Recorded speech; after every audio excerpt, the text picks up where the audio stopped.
सिद्धाणं नमो आयरीयाणं नमो वज्रायाणं नमो लोय सवसाहुणम।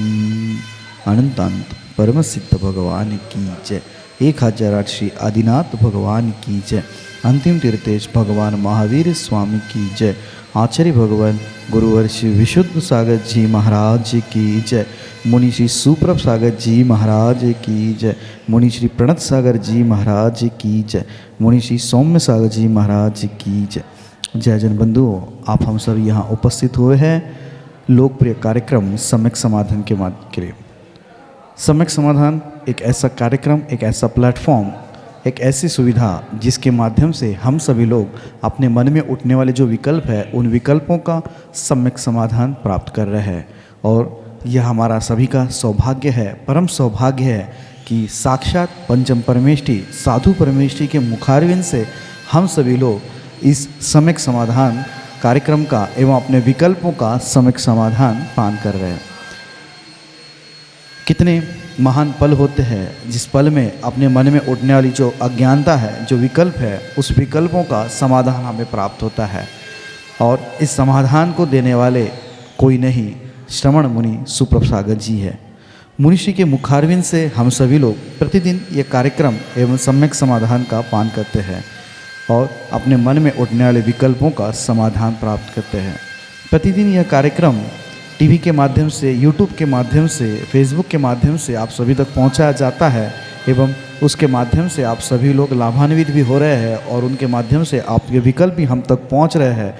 उस विकल्पों का समाधान मुनिषि के द्वारा प्रतिदिन किया जा रहा है और ऐसा समाधान आप और भी प्राप्त कर सकते हैं। अपने मन में उठने विकल्प हम हमें व्हाट्सएप के माध्यम से नीचे पट्टी पे स्क्रॉल पे जो नंबर चलते हैं उसके माध्यम से ये व्हाट्सएप के द्वारा आप अपना विकल्प हम तक पहुंचा सकते हैं। उस विकल्पों को एकत्रित करके मुनिषि के द्वारा उस सम्यक समाधान आपको प्रदान किया जाएगा। शुरुआत करते हैं आज की उस मंगल बेला को मुनिषि के चरणों में कोटिशा नमोस्तु करते हुए मुनिषि प्रणत सागर जी महाराज से यह निवेदन करते हैं कि हे स्वामी, आज के कार्यक्रम को गति प्रदान करते हुए संचालित करें। नमोस्तु नमोस्तु नमोस्तु।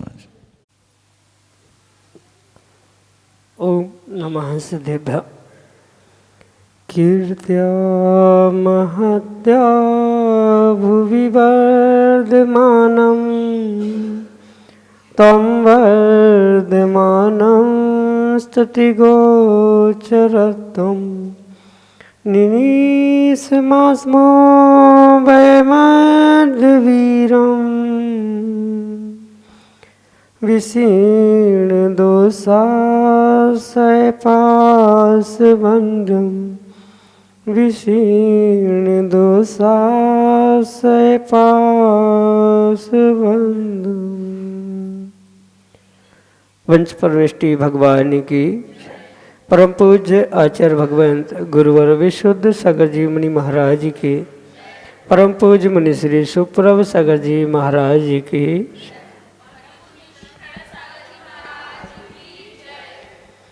सम्यक ज्ञान की वह अनूठी विधा जो हमारे मन को निर्विकल्पता के साथ साथ एक आत्म शांति की अनुभूति कराने वाली अनूठी विधा है। और उसी के माध्यम से हम सभी प्रतिदिन अपने मन के विकल्पों को परम पूज्य मुनिश्री के समक्ष रख करके और अपने मन को निर्विकल्प बनाने का पुरुषार्थ करते हैं। क्योंकि विकल्प कैसा भी हो, लेकिन जब उस विकल्प का सम्यक समाधान हमें परम पूज्य मुनिश्री से प्राप्त होता है तो वह निश्चित ही हमारे कल्याण का पथ प्रशस्त कराने वाला होता है। और वही आत्मकल्याण के पथ को प्रदर्शित कराने वाली अनूठी विधा समीचीन विकल्पों का सम्यक समाधान प्रारंभ करते हैं। और आप भी यदि अपने मन के विकल्प को शांत करके और निर्विकल्पता को प्राप्त करना चाहते हैं तो अपना विकल्प शीघ्रता से भेजें और महाराज से के मुखारविंदु से आगम के परिप्रेक्ष्य में उसका सम्यक समाधान प्राप्त करें। प्रारंभ करते हैं आज का सम्यक समाधान।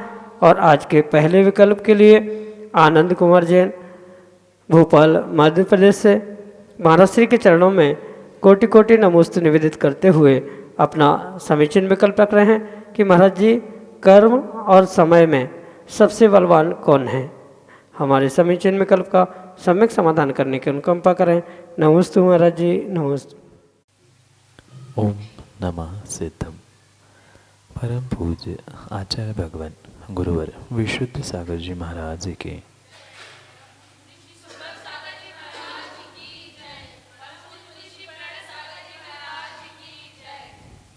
कर्म और समय, इन दोनों में अगर सर्व बलवान कोई है तो वह समय है। जो समय रूपी काल है वह प्रत्येक वस्तु, व्यक्ति और प्रत्येक द्रव्य को परिणमन कराने के लिए कार्यकारी निमित्त हुआ करता है। भले ही कर्मरूपी पुद्गल द्रव्य स्वयं से ही, स्वयं की शक्ति से ही परिणमन करते हैं, पर काल द्रव्य में जो समय के समय रूपी पर्याय का द्रव्य स्वीकार किया जाता है, ऐसे उस काल द्रव्य को भले ही निमित्त रूप स्वीकार किया जाता है, पर परम सत्य यही है कि कितनी भी कठिनाई और कितनी ही विपरीतता अगर कर्म के निमित्त से जीव के साथ घटित क्यों ना भी हो, पर अगर व्यक्ति सोच समझकर अगर समय दे दे तो वह कर्मोदय भी मंद पड़ने की संभावना हुआ करती। इसलिए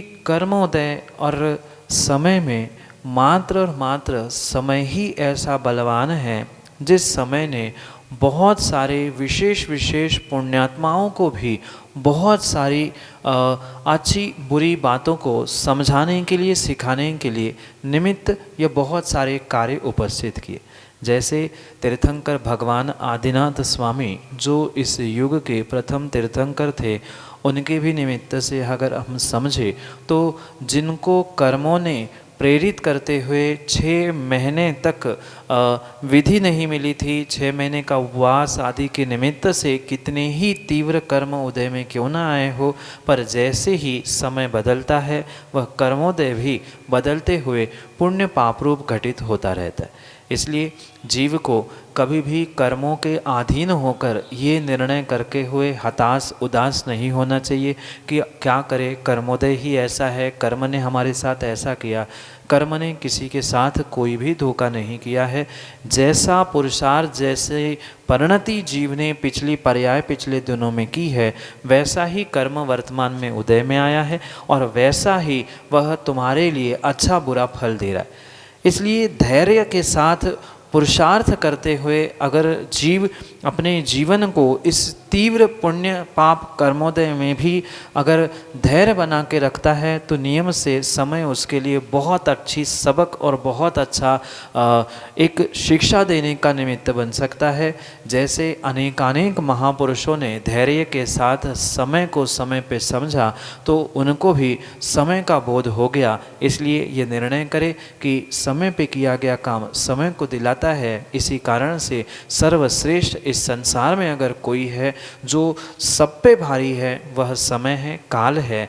भले ही निमित्त रूप है पर समय देने से बहुत सारे कार्य बिगड़ी भी बनती है और बनी भी बिगड़ सकती है। पर समय अगर विवेक के साथ समझे तो समय यानी काल, समय यानी आत्मा, अनेक शब्दों से भी उस समय को हम समझे। कालवाचक समय भी, आगमवाचक समय भी और आत्मावाचक समय भी, ये तीनों भी काल वाचक होने पर भी और आत्मावाचक होने पर भी कर्मों से पूर्ण रूप से शक्तिशाली होता ही है। इसलिए समय ही कर्म से बलवान है। यही आपके लिए सम्यक समाधान। विदिशा मध्य प्रदेश से अनन्य गुरु भक्त नमन जैन देवल महाराज श्री के चरणों में कोटि कोटि नमोस्तु निवेदित करते हुए अपना प्रश्न रख रहे हैं कि महाराज जी, यदि कोई श्रावक मुनिराज के कमंडल से पैर आदि धोता है तो उसका क्या दोष है एवं उसका क्या प्रायश्चित करना चाहिए? हमारे समीचीन विकल्प का सम्यक समाधान करने की अनुकंपा करें। नमोस्तु महाराज जी, नमोस्तु। पिच्छी और कमंडल ये उपकरण पूर्ण रूप से साधुओं के होते हैं, श्रावकों के नहीं। और उनका प्रयोग भी साधुओं को ही अपने स्वयं के लिए या किसी अन्य साधु जीव आदि के वैयावृत्ति के लिए ही करने की आवश्यकता होती है। और स्वाभाविक रूप से जो जिसकी वस्तु नहीं है उसका अगर कोई दूसरा प्रयोग करता है तो नियम से उसे चोरी का ही दोष लगता है। जैसे आप परस्पर में भी किसी श्रावक की सामग्री दूसरा श्रावक बिना पूछे या पूछकर भी अन्यथा प्रयोग करता है तो उसके लिए चोरी का दोष लगता है। फिर तो ये महाव्रती साधुओं की सामग्री थी, साधुओं का उपकरण था, चाहे पिच्छी हो चाहे कमंडल हो, तो उसका प्रयोग श्रावकों को किसी भी प्रकार से नहीं करना चाहिए। माना कि क्वचित कदाचित किसी कारण से मुनिराजों के कमंडल के जल की आवश्यकता श्रावकों को पड़ भी गई तो श्रावकों के लिए मुनिराजों की आज्ञा पूर्वक ही उसका प्रयोग करने की आवश्यकता है। अन्यथा कई सारे स्थानों में देखा जाता है मुनिराज ने चौके में पहुंचकर पिच्छी रख दी, बहुत सारे लोग उसी पिच्छी को उठाकर पिच्छी चीटी या बहुत सारी सामग्री अलग करने का प्रयास करते हैं। इतना ही नहीं, कई सारे जीव तो ऐसे भी होते हैं जिस कमंडल से मुनिराज पैर धो के चले जाते हैं और जहां उन्होंने पैर धोए हैं उसी पानी में स्वयं खड़े होते हुए, जो स्वयं गंधोदक बन चुका है, उसी में स्वयं खड़े होते हुए मुनिराजों के कमंडल से जल लेते हुए उसी में पैर धो लेते हैं। तो ये महादोष उन श्रावकों ने किया है। चोरी भी की, गुरु के उस चरणोदक का अभिनय भी किया। पिच्छी जो एक संयम का उपकरण है, कैसी चलानी चाहिए, कैसे जीवों की रक्षा करनी चाहिए, ये विवेक के बिना आपने कार्य किया है तो नियम से पहली तो चोरी का और अविवेक का आपको अवश्य ही दोष लगेगा। और इसके निमित्त से जो पाप का आश्रय आपने किया है उसके लिए प्रायश्चित लेना भी आवश्यक। पर प्रायश्चित कभी भी अपने मन से नहीं हुआ करता, गुरु से ही उसका प्रायश्चित लेना चाहिए। पहली बात तो जिन मुनिराज के कमंडल पिच्छी या उपकरण का आपने बिना पूछे प्रयोग किया है तो नियम से उनसे क्षमा मांगते हुए अपने गुरु से उसके विषय में प्रायश्चित लेना चाहिए कि अमुक मुनिराज का कमंडल का जल या पिच्छी का या जो भी सामग्री का बिना पूछे हमने प्रयोग किया है। माना कि मुनिराज अंदर चौके में है, भीड़ थी, आप नहीं पूछ पाए या पूछ भी लिया उनने सुना नहीं, तो भी ये श्रावकोचित कार्य नहीं है। श्रावक के लिए अपनी स्वयं की व्यवस्था लेकर ही चलनी चाहिए। और जो विशेष त्यागी व्रती है उनको तो स्वयं के हाथ में कमंडल के रूप में वह एक कैन लेके ही चलनी चाहिए। जहाँ पहुँचे वहाँ पैरों की, हाथों की आदि आदि की शुद्धि स्वयं के ही जल से करनी चाहिए। अन्यथा किसी अन्य भी स्थान का, किसी दूसरे की भी कैन का, किसी श्रावक के घर की भी सामग्री का प्रयोग करते हुए आपने पैर धोए या प्रयोग किया है तो वहाँ भी आपको दोष लगने की संभावना है, क्योंकि आप त्यागी व्रती है। इसलिए श्रावक को विवेक पूर्वक ही ये कार्य करने की आवश्यकता है। लगे हुए इस चोरी के दोष को और भी अविवेक के प्राप्त होने वाले दोषों से बचने के लिए गुरुमुख से ही प्रायश्चित लेके हुए उसे शुद्ध करना चाहिए, अन्यथा नहीं। यही आपके लिए सम्यक समझ। श्रीमती शोभाजन मिठिया, तिलकगंज, सागर, मध्य प्रदेश से अगले समीचीन विकल्प के लिए। दोनों महाराजों को त्रैवार नमोस्तु नमोस्तु नमोस्तु भगवान नमोस्तु। हे भगवान, अभी तक जो अनंतानंत भगवान हो गए हैं और आगे होवेंगी, लेकिन जो 24 ही है, 24 तीर्थंकर हैं, उनमें से भगवान बड़े होंगे या तीर्थंकर बड़े होंगे? नमोस्तु भगवान नमोस्तु। मेरी जिज्ञासा का समाधान कीजिए भगवान। जो भगवान बनते हैं वह स्वाभाविक रूप से बड़े ही होते हैं, उसमें किसी भी प्रकार से कोई शंका नहीं। क्योंकि जो अनंतानंत सिद्ध बन चुके हैं, बन रहे हैं और बनने वाले हैं, वे नियम से 8 कर्मों को जीतने के निमित्त से सर्वोपरि सबसे बड़े ही होते हैं, इसमें किसी भी प्रकार की शंका नहीं है। पर ये भी ध्यान रखें कि जो तीर्थंकर भगवान हैं वह तीर्थंकर भगवान भी मात्र तीर्थंकर केवली बनकर नहीं रहते, वे भी नियम से केवली अवस्था से सिद्ध ही बनते हैं। और वे भले ही तीर्थंकर अवस्था से सिद्ध बने हैं, पर जैसे जहाँ वे सामान्य केवली सिद्ध भगवान सिद्धालय में विराजमान हैं, बिल्कुल वही उसी स्थान पर ही वे सामान्य केवलियों के साथ ही तीर्थंकर केवली भी सिद्ध अवस्था में विराजमान होते। इसलिए अगर सिद्धालय की अपेक्षा से हम भगवंतों को पहचाने जाने तो वहाँ कोई भी छोटा बड़ा नहीं होता। उनकी शरीर की अवगाहना किसी की 525 धनुष, किसी की 7 हाथ भी हो सकती है, उसके अपेक्षा से छोटा बड़ा होना भिन्न विषय है। पर गुणों की अपेक्षा से कोई भी भगवान ना छोटे होते हैं, ना कोई भी भगवान बड़े होते। हाँ, ये अवश्य होता है संयोग केवली अवस्था में, यानी 13वें गुणस्थान में अरिहंत भगवान सिद्धों की अपेक्षा से 4 ही कर्मों को नाश करने की अपेक्षा से छोटे हो सकते हैं। सिद्ध सबसे बड़े होते हैं, पर परस्पर में सिद्धों में कोई भी अंतर नहीं होता। रही बात तीर्थंकरों की, तो तीर्थंकर भगवान भी जब सिद्ध बनते हैं वे सामान्य सिद्धों में ही समाविष्ट होते हैं, उनके भी वही गुण होते हैं, इसलिए उनमें कोई भी तुलना नहीं है। पर अगर अरिहंत और तीर्थंकर केवली और सामान्य केवली में अगर हम अंतर करें तो उसमें वे तीर्थंकर केवली जो कि संख्या में भले ही 24 है, पर वे महान होते हैं क्योंकि वे धर्म तीर्थ को चलाते। शायद ये तो परिभाषा आपने पढ़ी होगी, जो धर्म तीर्थ को चलाते वे तीर्थंकर होते हैं। तो जो धर्म तीर्थ को चलाने वाले प्रत्येक काल के 24 तीर्थंकर होते हैं, वे सामान्य अरिहंतों की अपेक्षा से विशेष होते हैं।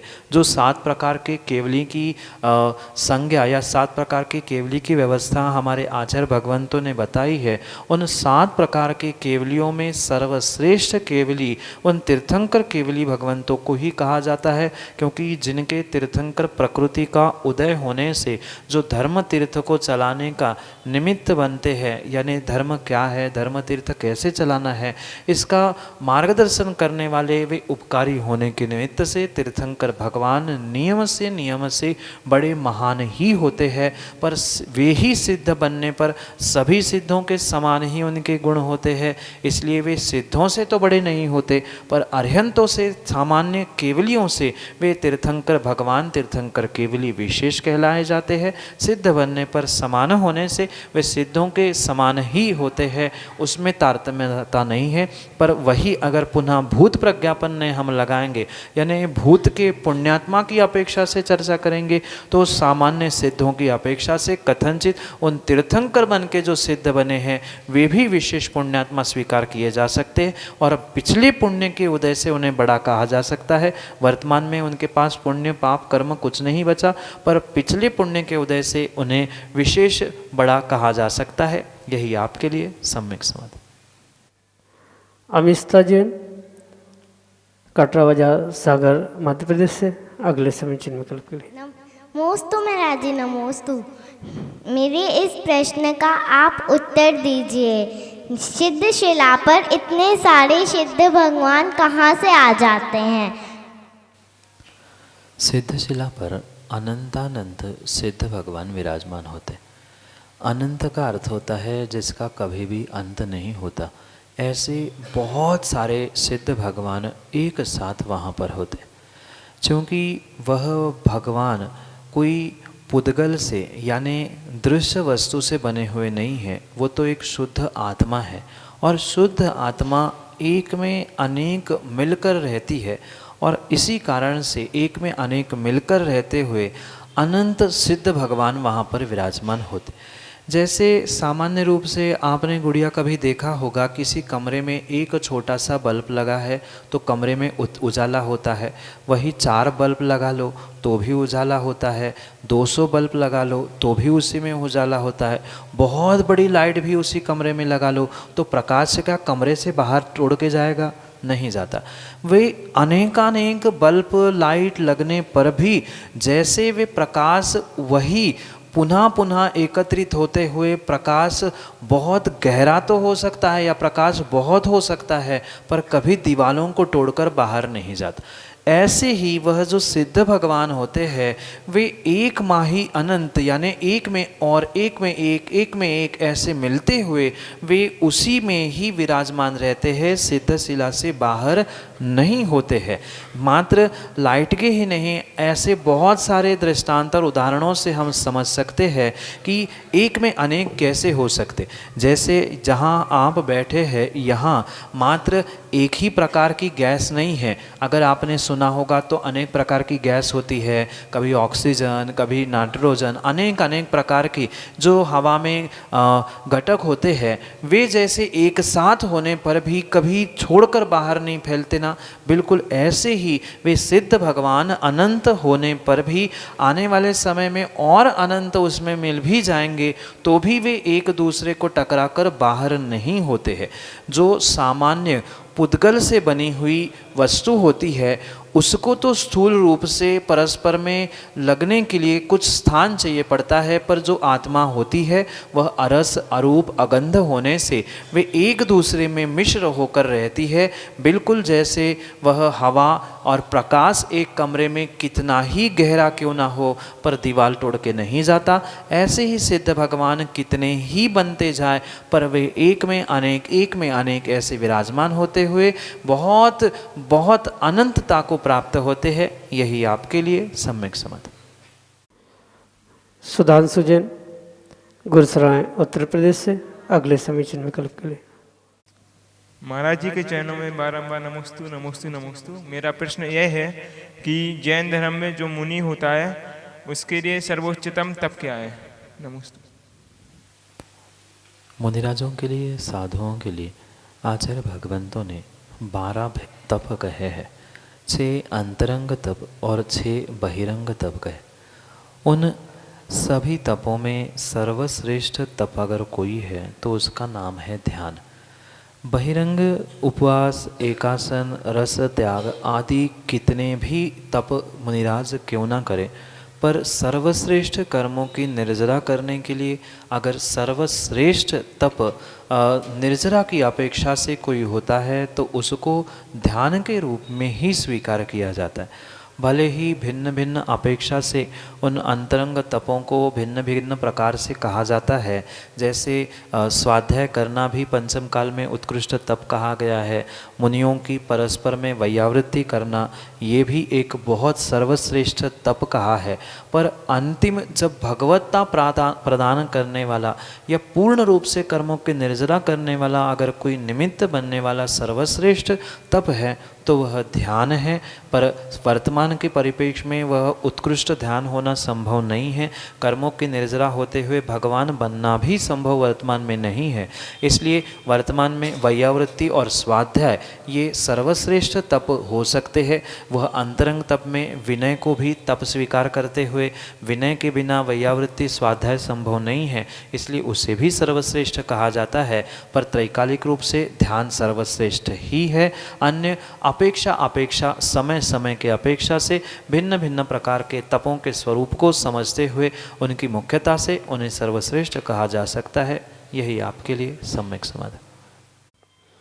सिंथ जैन, पढ़ेले, अध्यक्ष तिलक जैन मंदिर, अगले समीचीन विकल्प के लिए। हे मुनवर, आपके चरणों में त्रैवार नमोस्तु नमोस्तु नमोस्तु।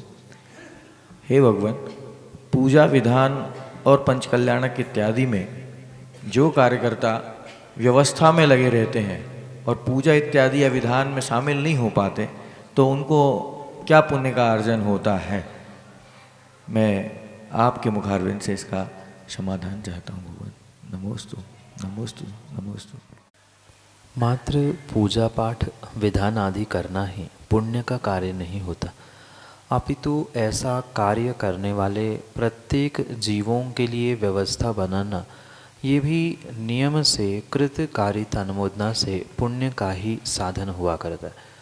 जो साक्षात पूजा विधान आदि कर रहे हैं वे तो कृत करते हुए पुण्य का संचय कर ही रहे हैं, पर ऐसा कृत कार्य करने वालों की जो आप व्यवस्था बनाते हुए कारित या अनुमोदना कर रहे हैं उनसे करवा रहे हैं, या करने वालों की जो अनुमोदना व्यवस्था आदि बना रहे हैं, नियम से आपको वह सातिशय पुण्य ही लगेगा जैसा कि कोई व्यक्ति पूजा पाठ विधान आदि करते में लगता।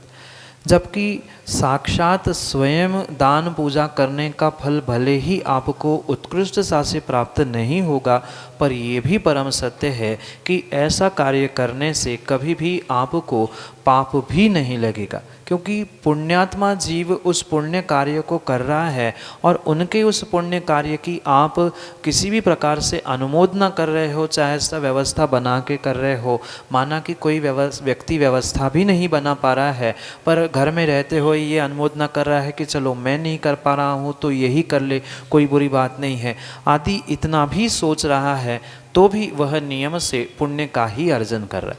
इतना ही नहीं, माना कि कोई व्यक्ति ऐसे धार्मिक अनुष्ठानों में पूजा पाठ ना करते हुए साधु की सेवा में लगा है, मुनि संघ की व्यवस्थाओं में लगा है, तो वो भी नियम से वहाँ पुण्य का ही अर्जन करता है, क्योंकि प्रत्यक्ष परोक्ष रूप से वह सच्चे देवशास्त्र गुरु की सेवा और अनुष्ठान की ही उस प्रक्रिया में परोक्ष प्रत्यक्ष डायरेक्ट इनडायरेक्ट रूप से अपनी सेवा अपनी व्यवस्था प्रदान करते हुए पुण्य का ही अर्जन करते हुए सर्वश्रेष्ठ पुण्य को प्राप्त करने की भावना रखता है।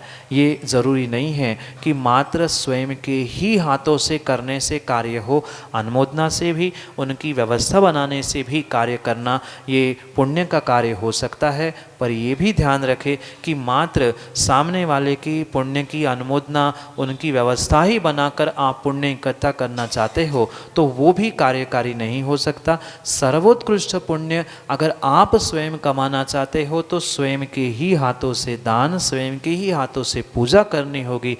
व्यवस्था का कुछ अंशों में तो पुण्य मिलता है, पर सर्वोपरि पुण्य स्वयं के ही हाथों से की गई पूजा, स्वयं से ही दिया गया दान, उसका ही मिलता है। अन्य किसी प्रकार से अनुमोदना से वो पुण्य नहीं मिलता जो स्वयं के करने से मिल सकता है। इसलिए कभी कभार व्यवस्थापकों को स्वयं भी पूजा पाठ, अभिषेक, दान आदि करते हुए फिर व्यवस्था आदि बनाने की आवश्यकता है। अन्यथा मात्र अनुमोदना से ही काम होता रहता तो कभी स्वयं का कल्याण होता ही नहीं। इसलिए व्यवस्था भी बनाते हुए स्वयं की भी आत्मा की व्यवस्था बनाने का कार्य करते हुए पुरुषार्थ करें, यही आपके लिए सम्यक समझ। जय जन बंधुओं, हम सभी लाभ ले रहे थे लोकप्रिय कार्यक्रम सम्यक समाधान का। प्रतिदिन यह कार्यक्रम 5:13 पे यूट्यूब चैनल सुप्रभ उवाच के माध्यम से प्रसारित होता है। मुंशी सुप्रभ सागर जी का नाम सुप्रभ, वाणी का पर्यायवाची नाम उवाच, सुप्रभ उवाच, यस यूट्यूब चैनल के माध्यम से मुनिश्री के प्रवचन एवं ये सम्यक समाधान प्रतिदिन प्रसारित होता है। आप सभी लोग चैनल को सब्सक्राइब करें एवं बेल आइकन को जरूर दबाएं ताकि नोटिफिकेशन के द्वारा आप सब चीज़ों को अप टू डेट रह सकते हो। प्रतिदिन मुनिश्री के प्रवचन शाम को 7:40 पे जिनवार टीवी के माध्यम से प्रसारित होते हैं। आप सभी लोग घर बैठे मुनिश्री के प्रवचन के लाभ जिनवार टीवी के माध्यम से ले सकते हैं। सम्यक समाधान यह कार्यक्रम प्रतिदिन ठीक 4 बजे अपने आदिनाथ टीवी चैनल के माध्यम से प्रसारित होता है। एक नया TV channel Adinath TV channel, जिसके माध्यम से यह सम्यक समाधान का प्रसारण ठीक 4 बजे होता है। आप सभी लोग घर बैठे टीवी के माध्यम से भी इस कार्यक्रम का लाभ लेते हुए अपने मन के उठने वाले विकल्पों का सम्यक समाधान प्राप्त कर सकते हैं। 8707548811 यह हमारा व्हाट्सएप का नंबर है। आप इस व्हाट्सएप के नंबर पे अपने विकल्प भेज सकते हैं एवं इस विकल्पों को एकत्रित करके मुनिश्री तक पहुंचाया जाएगा और मुनिश्री के मुखारविंद से हम सभी लोग उसका सम्यक समाधान प्राप्त करेंगे। अगर आप व्हाट्सएप से टाइप नहीं कर सकते हो तो एक कागज़ पेन पे अपना नाम, अपने शहर का नाम, अपना विकल्प लिख के उसकी फ़ोटो खींच के आप हमें व्हाट्सएप कर सकते हैं एवं उस फ़ोटो को व्हाट्सएप के द्वारा हम तक पहुंचा दें एवं उसके माध्यम से आप अपने विकल्प हम तक पहुंचा सकते हो। samyak.samadhan@gmail.com यह हमारी ईमेल की आईडी है। अगर आप ईमेल के माध्यम से आप अपने विकल्प भेजना चाहते हो, अपने ईमेल के माध्यम से अगर आप ज़्यादा उसको अपने विकल्पों को हम तक पहुंचाना चाहते हो तो हम अपने विकल्पों को आप जीमेल के माध्यम से .samadhan@gmail.com इसके माध्यम से आप आपके विकल्प हमारे तक पहुंचा सकते हो। प्रतिदिन मुनीषी के प्रवचन 2:30 पे आदिनाथ टीवी चैनल के माध्यम से भी प्रसारित होते हैं। आप सभी लोग आदिनाथ टीवी चैनल के माध्यम से भी मुनीषी के प्रवचन का लाभ ले सकते हैं। आज के लिए इतना ही। ऐसे ही नाविन्यपूर्ण विकल्पों के साथ हम आप तक पहुंचते रहेंगे। तब तक आप देखते रहे सुप्रभुवाच। आप सभी को जय जिनेंद्र मुनीषी के चरणों में कोटिशा नमोस्तु नमोस्तु नमोस्तु।